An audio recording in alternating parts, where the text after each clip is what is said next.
makes you think you could do that? I mean, don't you have to be funny to be a comedian?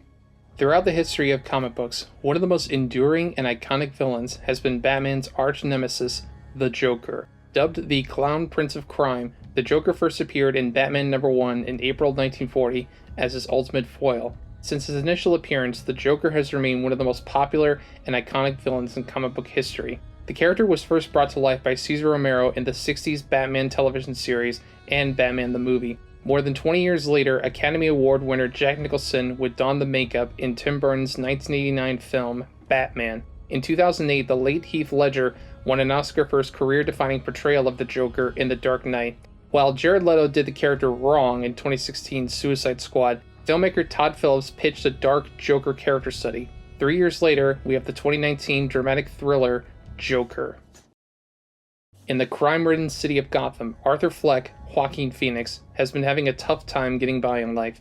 He works as a sign-twirling clown, where he gets regularly assaulted and mocked for his uncontrollable spouts of laughter. While caring for his mother, Penny, Frances Conroy, he idolizes late-night talk show host Murray Franklin, Robert De Niro. Arthur dreams of becoming a stand-up comedian, but he struggles with his mental illnesses and his poor living situation. Unfortunately, he loses his job after a number of complaints are made, which leads to him going over the edge. Before too long, others start rallying behind him, seeing him as a vigilante standing up for the less fortunate. Eventually, Arthur embraces the attention he's gotten and manages to get a spot on Murray Franklin's late-night show. Said show is where Arthur will reveal his new persona to the world, the Joker. Well, that was quite an entrance.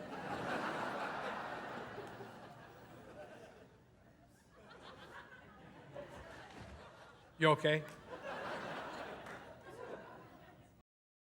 When it was announced that Todd Phillips, who previously directed the Hangover trilogy, was directing this, I had my doubts. However, Joker is not only a fantastic film deserving of its praise, but one of the best films of 2019. Even though there's not much else that can be said about his performance, Joaquin Phoenix is the sole driving force.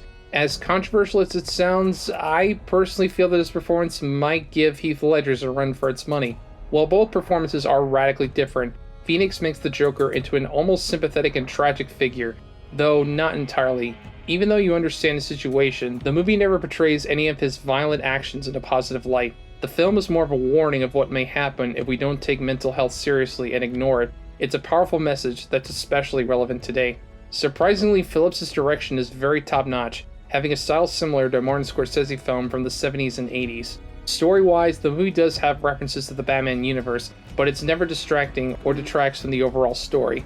Aside from Phoenix, the rest of the cast is also excellent, particularly De Niro as the sleazy talk show host. Frances Conroy is certainly better here than in Catwoman, though Zazie Beetz, while good, doesn't have much to do. Talking about the controversy, while I understand some people's concerns, a Joker movie was probably going to be dark. Tim Burton's Batman and Christopher Nolan's The Dark Knight both featured the Joker and were dark, but no one complained.